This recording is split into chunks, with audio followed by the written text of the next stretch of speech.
Hey, what is going on, you guys? My name is Rayge, and we are back today with a quick video on one of the most underrated teams of the game, guys. So, if you guys have been up to date and kind of staying with the reworks and so forth, you'll see that there is going to be a new infestation team now with reworks.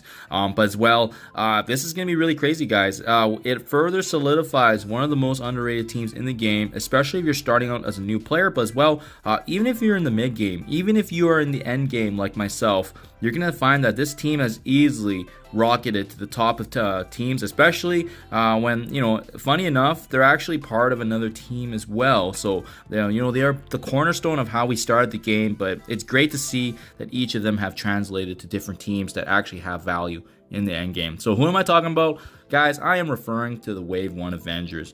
Each and every one of these characters, with the exception of Hawkeye, in some way, shape, or form in the last 6 months, has been reworked, has been made relevant again. And, furthermore to that, they're in their own respective team. But the crazy thing about this is that if you're starting out as a new player, even if you're mid-game and you just need another slottable team that can be a plug and play, well, guess what? Each of these characters are part of their own meta team, but as well, the fact that they can come together, and it's very, very, a big shout out to the Avengers in the Marvel MCU. It's just great that these 5 characters can still actually be used together, even if you don't have their main team.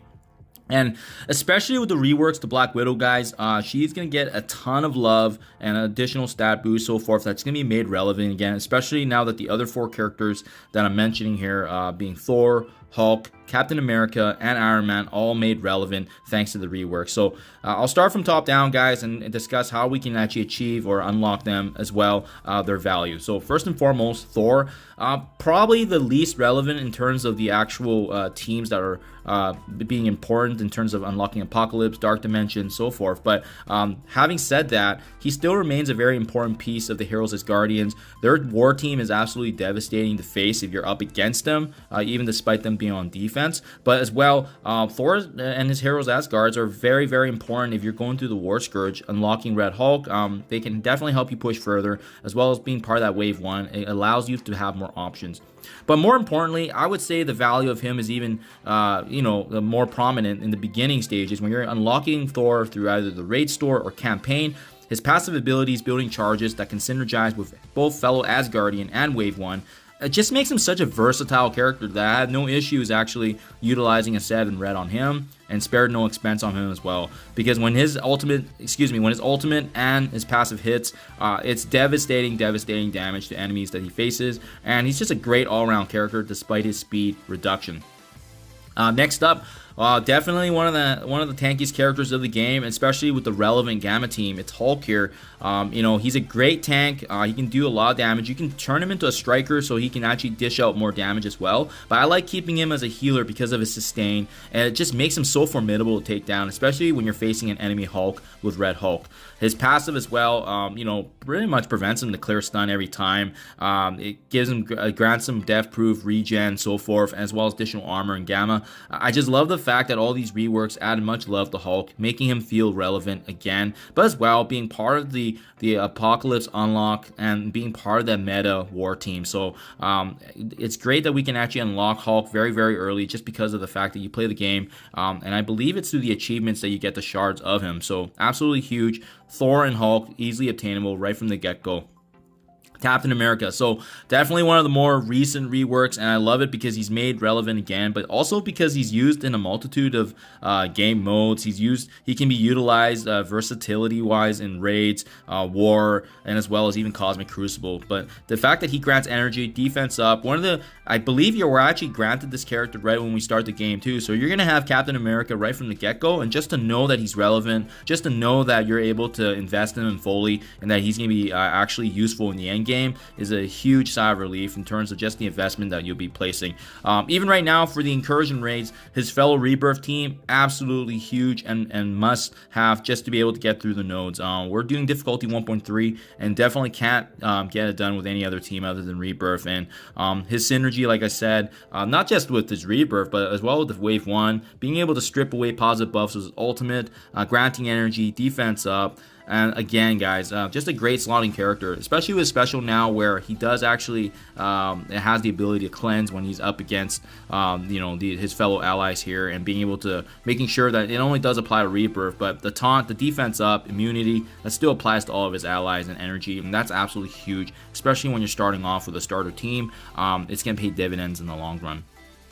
Iron Man, definitely one that I haven't built up as much because of his, I'm having a hard time right now with the tech nodes, but obviously with the Bionic Avengers, when they came out, they were pretty much the answer for all the Doom raids. Outside of that though, Iron Man's kit has been reworked to that, again, similar to all the other characters, very relevant, especially his special ability here where he can actually extend negative conditions, huge when we're actually facing up against enemies and trying to gain the edge on them. And then as well with his fellow Bionic, gaining and generating ability energy. His ultimate's absolutely devastating. I should probably level this up, to be honest, just to get some additional burst, but to be honest, I'm hesitating a bit because of Bionic Avengers having quite a hard time in the incursion range. But regardless, they're going to be doing really good, especially if you're just planning to get through all the Doom raids up to 3.5. And he's going to be a great character relevant wise in terms of providing value. He's also part of Power Armor. He's also part of, obviously, like I said, Bionic. So I mean, there's a lot of things to be had here. And he's also considered a legendary if you guys are planning to have him provide value in Dark Dimension. So you'll definitely be getting dividends there as well. Just versatile, which can be said for each and every one of these characters. Last but not least, guys, I remember back in the day, I did bring up Black Widow for both Dark Dimension 3 and Dark Dimension 4, just because of her versatility, right? And now that she's going to get reworked here in terms of stats and skill-wise, all the more reason why I'm probably going to build her up a little higher now, just to make part of that infestation team and getting her additional boosts here and there, right? But more specifically, her special, allowing herself to gain stealth for 2 turns, applying speed up to the rest of the team, really giving them an edge, and as well, her ultimate actually having that crowd controlling aspect and being able to stun, chain attacks, and if she is paired up with Hawkeye, Red Guardian, she does get additional benefits as well. She's also part of Skill Military. And, although they're not as relevant anymore, the fact that she got reworked, this is really big for her and this versatility of the team as well. So, these 5 characters, guys, can't say enough. When you're starting off and you're able to get all of them either through the campaign or just through achievements or the raid store, the only exception is Iron Man's probably the hardest because you still need to have other shield characters to unlock as a legendary. Everybody else is super easy to obtain, which is a lot to be said because when you're starting off in the game, you do need a core team that can just get you through a multitude of different modes, and they're going to be versatile as it gets because you're going to get value in raids, you're going to get value with them having synergy, having sustain, and as well, just knowing that full well they're going to be transitioning to the mid game and bringing you ultimately to the end game stages, such as just click there, such as bringing you to the dark end game stages like Dark Dimension. We're talking about the Apocalypse Saga. Each of them actually having a relevant factor. So it gives us more option, guys. Allows us to invest smart. It's something that at least going forward in the future, even if you're watching this video a little bit later, because of their reworks and whatnot, it's going to add value again for them. That way they do actually give you back benefits as opposed to, a sunk cost investment. But there you guys have it. In my eyes, honestly, one of the best value teams in the game, but definitely underrated, given that they are part of different teams now. But let's not forget, if you are starting off in this game, they are easily one of the best teams to obtain, especially from a advantage standpoint, ease of access, as well as value that you're going to be getting for the entirety of the progression. Thank you as always. Do let me know what you think, guys, and I'll catch you in the next one.